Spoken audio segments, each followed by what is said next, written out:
I thought I was just applying for a passport. Instead, I uncovered the truth about who I really was, someone who wasn't supposed to exist. It started with something so normal, it still messes with my head. I had been accepted into a summer exchange program in Spain, first time leaving the country, first time doing anything truly independent. I needed my birth certificate to apply for the passport, and I was confident it was somewhere in Dad's office. He handled all our documents, kept everything perfectly filed. But that day, I found something he'd never intended me to see. His desk drawer was locked, like always. But I remembered something from years ago. He once forgot to lock it during a power outage. I saw him pull a tiny key out of an old phone case in the closet. I checked the same place. Bingo. I unlocked the drawer and started rifling through folders, tax forms, insurance papers, receipts. Then I saw it, an envelope, thicker than the rest, yellowing at the corners, with the words, "Witsec relocation, strictly confidential," printed across the front in bold red ink. I had no idea what Witsec even meant. But the word relocation gave me a weird feeling in my stomach. Curiosity overrode common sense. I opened it. And what I found inside didn't just confuse me, it destroyed the version of my life I thought was true. There were 4 bundles of documents. Driver's licenses, birth certificates, social security cards. But the names were all wrong. The photos matched our faces, but none of the names did. My dad wasn't John Carter, thought he was Luca D'Angelo, thought my mom. Not Melissa Carter, she was Isabella Romano. My little brother Liam, Nico, and me? I wasn't Ellie Carter, I was Gianna D'Angelo. I sat on the floor, heart pounding so hard I could feel it in my teeth. I went through each document slowly, praying it was a mistake. But every page confirmed it. Government-issued IDs, new identities, all created in 2009. There were official seals, witness signatures, and something that made my blood run cold, a letterhead from the United States Marshals Service. At the bottom of the final page was a relocation agreement signed by both my parents. And a federal case number. That's when the room started spinning. I thought I was part of a normal suburban family.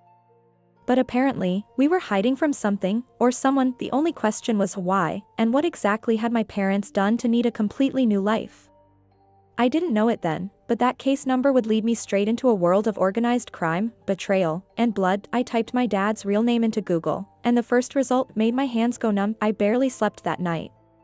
Every time I closed my eyes, I saw that envelope. I couldn't stop thinking about the names, Gianna, Luca, Isabella, Nico.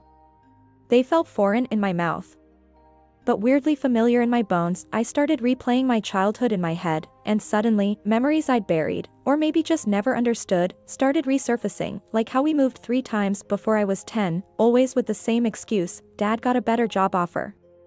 Or how Mom would freeze anytime someone knocked on the door after dark. I remembered her once waking up screaming, drenched in sweat, yelling a name I'd never heard before, Salvatore. Dad never spoke about extended family. No aunts, no uncles. No grandparents. He'd always say, "It's just us. Safer that way." I used to think it was sweet. Now, it felt like a warning. And then there was the gun. When I was 13, I'd snooped through Dad's briefcase looking for gum. Instead, I found a pistol tucked beneath stacks of old receipts. He'd caught me and said it was a collector's piece. I didn't believe him. But I never asked again. Around 2 a.m., I grabbed my laptop, locked my bedroom door, and sat cross-legged on the floor. My fingers hovered over the keyboard for a few seconds, then I typed it, Luca D'Angelo. The results came instantly. Headlines. Dozens of them. Key witness testifies against Romano crime family. Mob accountant flips, testimony sends 14 to prison. And then a photo that made my heart stop. It was him. My dad, 15 years younger, walking into a courthouse in Chicago, surrounded by U.S. Marshals. He looked tense, exhausted, but it was unmistakably him. The article called him the central figure in the takedown of the Romano crime syndicate. They said he handled the money laundering, moved millions through a fake restaurant empire. When the FBI raided their operation in 2008, they offered him a deal: testify against everyone, including his own associates, or serve 30 years in federal prison. But the part that made my stomach twist wasn't about my dad, it was about my mom. The article ended with a single chilling line: Isabella Romano, daughter of crime boss Vincent Romano, believed to be in hiding with D'Angelo.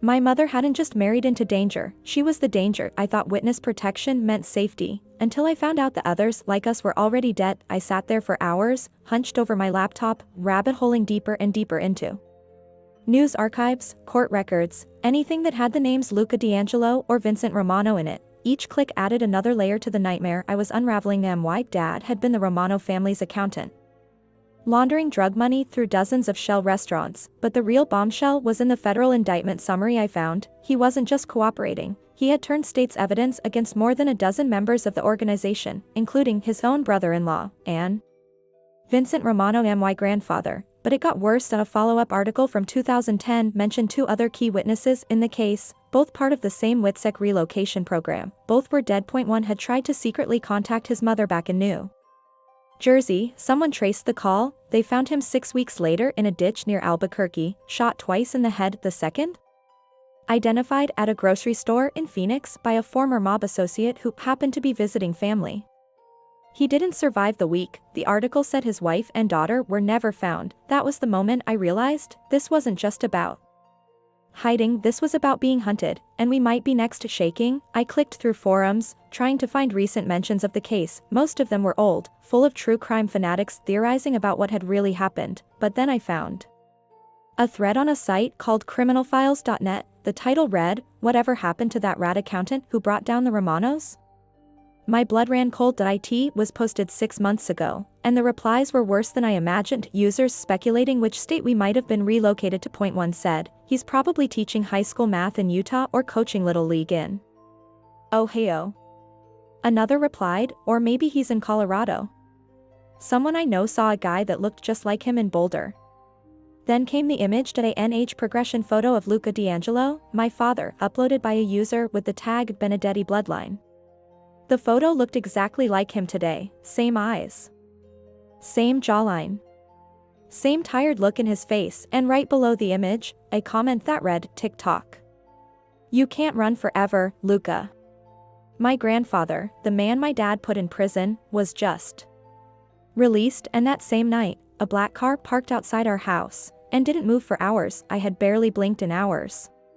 My laptop was glowing in the dark, tabs layered like a madwoman's research wall. Every new click brought another answer I wasn't ready for. My head ached. My heart wouldn't slow down. Then I saw it, almost by accident. An article buried beneath dozens of crime blog posts and legal documents. Vincent Romano released after serving reduced sentence. It was posted quietly, just a few lines of text and no photos.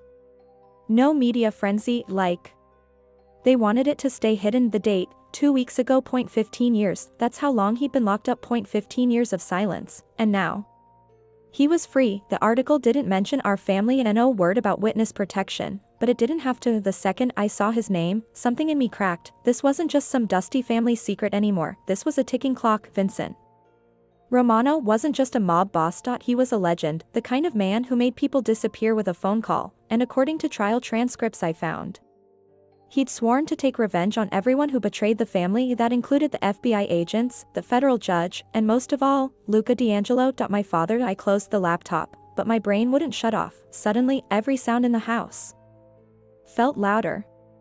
Every creak of the floorboards made my heart skip. I pulled the curtains shut, turned off my lamp, and sat in the dark, just listening. That's when I heard it. A car, slow, too slow.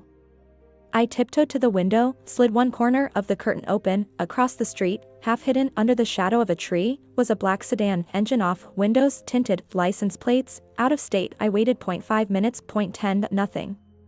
They didn't move. Didn't even smoke a cigarette, just watched. And the scariest part, it didn't feel random. It felt like someone confirming something, like they were making sure we were who they thought we were. I tried to rationalize it. Maybe it was someone's guest, maybe I was just spiraling, but deep down, I knew this wasn't a coincidence. It came too soon after I found the file, too close to that forum post, too perfectly timed with Vincent Romano's release. I backed away from the window and sat on the edge of my bed, trying to breathe. My chest felt tight. My fingers wouldn't stop shaking. I couldn't tell my parents. Not yet. What would I even say? Hey, remember that mob life you've been hiding from for 15 years? I think it just pulled up outside.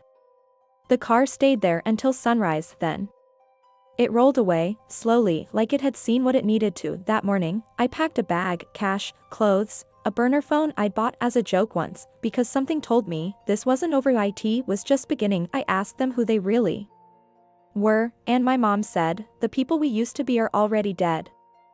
I waited until the house was silent. Everyone was asleep, except me. I sat at the kitchen table, staring at the manila envelope, my phone filled with screenshots, articles, and forum posts. Everything I knew had collapsed in 2 nights, but there was one thing left. I needed to hear it from them. So I waited until morning. I didn't sleep, just sat there, watching the light creep across the tiles. When Dad came into the kitchen, rubbing his eyes, I slid the folder in front of him. He froze completely. I found it in your drawer, I said. I know who you are. I know who we are. His face went pale, like the blood had just drained from it. He opened his mouth, but nothing came out. Then Mom walked in, and when she saw what was on the table, she dropped her coffee. Mugit shattered on the floor. I didn't yell, didn't cry, just asked one question. Why didn't you ever tell me? They didn't try to lie, they didn't deny a thing. Dad sat down and whispered, we were going to tell you one day. But every time we thought it was safe, something happened. A new sighting. A threat. A forum post. Then it was Mom's turn. She hadn't spoken a word yet. She just looked at me, eyes glassy, jaw clenched. Then she said something I'll never forget. The people we used to be died the night your father testified. Everything after that was just survival. I couldn't believe it. She was Vincent Romano's daughter, the only child of one of the most violent crime lords in Chicago's history, and she chose to leave that life behind. To protect us. To protect him. You gave up your entire family, I said, and she replied, no. I gave up monsters who happen to share my blood. You and your brother, you are my family now. Dad told me everything, how the FBI raided one of the Romano restaurants and offered him a deal, how he confessed to everything, money laundering, tax fraud, embezzlement, and how he refused to testify unless they guaranteed protection for his wife and kids. That's why they signed the WITSEC agreement. That's why we became ghosts. They moved us to 3 different states, changed our names, burned every trace of who we were. Mom cut ties with her entire bloodline, and she's been looking over her shoulder ever since. I thought we were safe, Dad whispered, but if they found us, even just a glimpse. He looked up at me, eyes full of terror. Then we need to disappear again. Tonight. They told me we had to disappear again, but this time, I wasn't running blindly. I was planning my own move. That night, the house felt suffocating. Every shadow seemed to stretch longer. Every creak made me jump. My parents packed hurriedly, old habits kicking in like clockwork, clothes, documents, cash.